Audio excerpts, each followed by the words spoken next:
Not so long ago, during the 19th century, people all over the world would hire artists, very, very fine artists, on commission. They would pay them large sums of money and would guarantee months and months of work, which would in turn help sustain those artists' households. These artists, more often than not, would be tasked uh, with creating portraits. Portraits.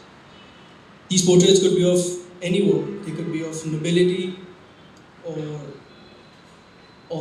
writers, or sometimes even pretty women, as we've all seen.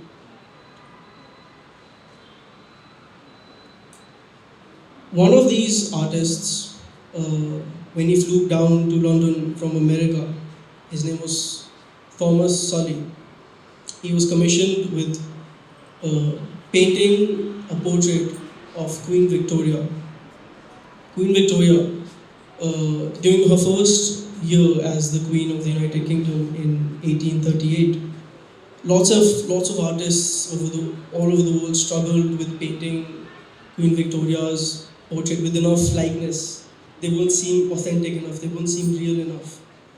And this American artist, Thomas Sully, he came through and he painted something that impressed everyone. He had spent years and years learning the anatomy of the human body. He would have studied how light refracts off of different skin tones. He would have studied everything. He was a true master at his craft. But even then, it took him many sketches and drafts, and obviously a lifetime of experience to be able to create something like that. This next thing, this next photograph, if we can see that. This next photograph is of this one man named Robert Cornelius.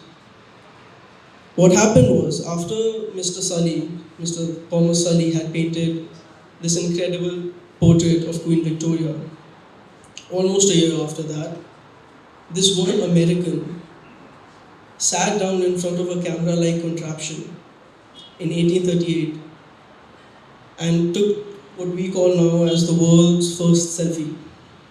All he did was sit in front of it, motionless, in that sassy pose for 15 minutes, and he had something that was truly remarkable for its time. Less than a year after Mr. Sully had painted that portrait, in 15 minutes, Mr. Robert Cornelius had forever changed and disrupted the world of art. Needless to say, after that photograph was taken, lots and lots of artists lost their jobs because royalty would not hire them anymore. And this kick-started a new generation, a new generation of art, of technology. Hello, my name is Madhav Kohli. I'm a multidisciplinary artist from New Delhi. And recently, I did something horrible. I began experimenting with artificial intelligence. I began making AI art, as it's infamously called now. I have apparently become an AI artist from just being an artist. What One of the first things I did when I started experimenting with AI art was create these two threads. Oh, not these. These were memes I made back in the day when I used to make photo manipulation work on Instagram. I made these two threads of stereotypical depictions of Indian men and women. This is what a stereotypical woman from Delhi looks like. This is what a man would look like. Not really. These were images made using words. I didn't pick up a stylus or a paintbrush or even a pencil. I made these using words, text. Artificial intelligence. Well, let's talk about AI art in a second. What is artificial intelligence? Well, honestly, it's that one big robot that's going to kill all of us and take our jobs pretty soon. But more seriously, It's a set of parameters. It's this concept. It's a software that's almost ingrained in our lives. Every single person in this room has used several layers of AI today. It's the autocorrect in our phones that corrects us every time we make a typo when texting, or the squiggly red line that comes under our names because we're Indians and not Western enough. It's also the parking sensors in our cars that beep extremely obnoxiously loudly when we've gotten too close to another car or a wall when reverse parking. These are all types of AI. They're artificially intelligent. They're not real living beings, but they behave intelligently. To behave intelligently means to adapt to your environment, to learn, to, to see what's happening and to adapt your behavior accordingly. You get too close, the car's sensors start beeping faster and faster until they flat out just it's one flat beep. Or when you watch too many cat videos on YouTube, YouTube will fill your entire feed with cat videos. These these AI systems, although they're very fun to play around with and make our life very very easy, they also have uh, they also have a very strong creative use. One very famous example that everyone's grown accustomed to using is autotune. Well, infamously, is autotune. Lots and lots of vocalists use this. They incorporate this into their own. I don't know what you call it. Songs, music. It helps. It behaves intelligently enough to help singers stay in key when they might go off of it. It takes the vocals. It understands the key the vocals are in. It behaves. It responds, and it modulates the singer's voice and brings it back into key artificially, letting even the most unskilled singers become very very skilled singers. Some of the biggest global pop icons rely almost completely on autotune. Similarly, to a much larger scale, we have AI generative art. I'll show you some images I made.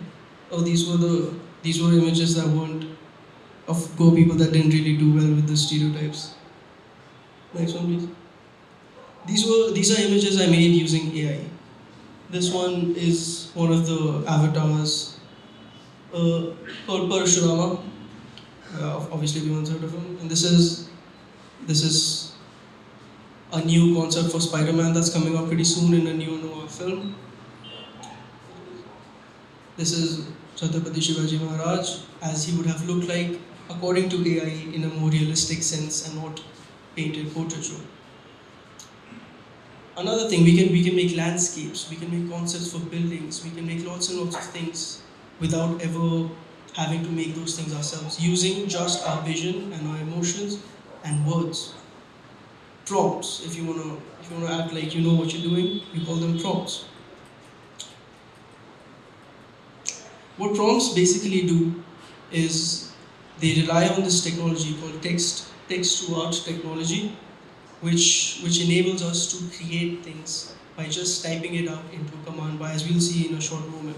And you can make anything you want with this. You wanna see what Mughal rulers look like when they first came into India? There you go. Or maybe you want to see something else. You want to see a different reality of India. You can see that as well. You can see anything. You can create anything with this. Why don't we try to make something like that? We'll take a small pause for 5 seconds while we set it up, and I will make something live using AI. What we did before this speech began was collect cue cards from people in the audience, and people wrote down different things. I have not seen these before.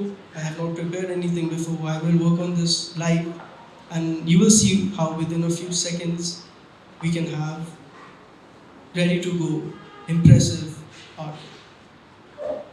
Let's try to make something. Apparently, people have given us feedback on these cue cards as well. Thank you. Impressive speakers, very insightful. Okay, here's one. It says cat in space. Let's see what we can do with that.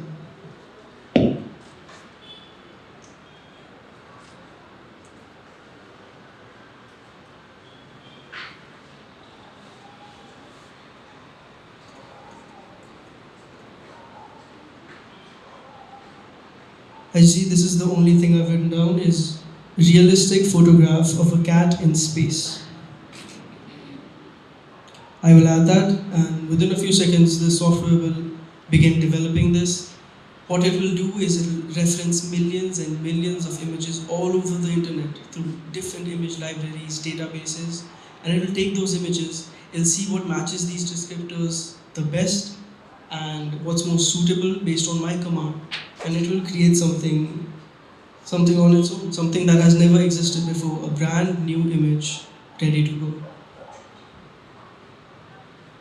While that's happening, it's already done. These are cats in space. These images have never been made before, they've been made on the spot right now. Let's see what else AI can make. Let's say there's a child, a 3-year-old child, who likes red sports cars. What would that child's drawing of a sports car look like? AI doesn't have to only make good looking art, it can also make very bad, unskilled art.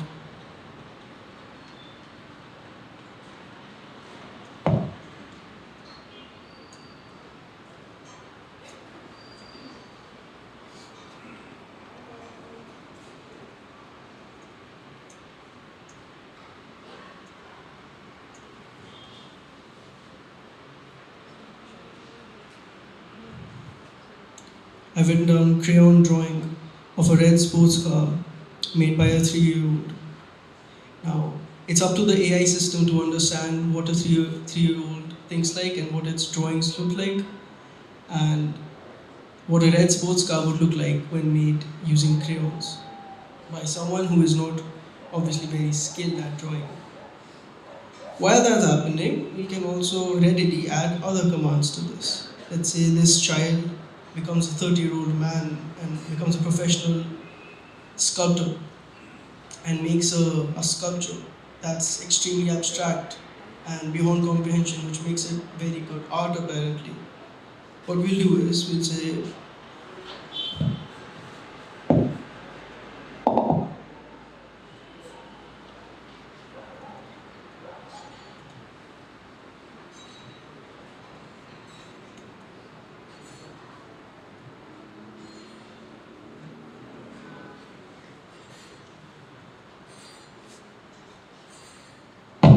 I've written down realistic concept of an abstract sculpture. Also, we can make some of these cats bigger if we want. We can make them in different sizes and variations depending on what we want to do. We have complete control over the software. Now that crayon drawing is taking longer because the AI has to work through different levels and mediums now, because it's not sort of simple image. It has to understand what a 3-year-old might think like, what the descriptions of a what the drawings of a red sports car will look like. But in the meantime, it's developed the concept of an abstract sculpture. None of these sculptures have been made before. This is not work that someone else has made.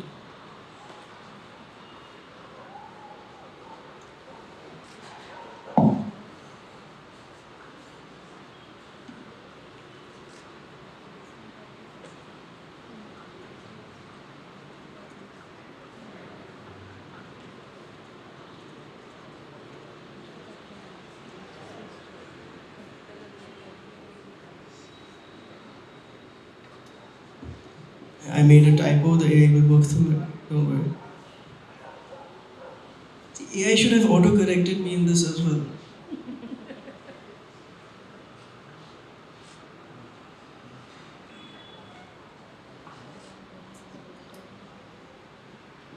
We have a very talented 3-year-old apparently.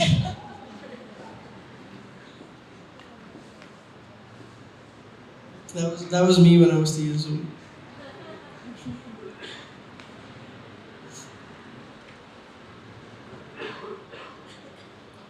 Yeah, this is like a 30-year-old, but yeah, it's pretty much it works most of the time.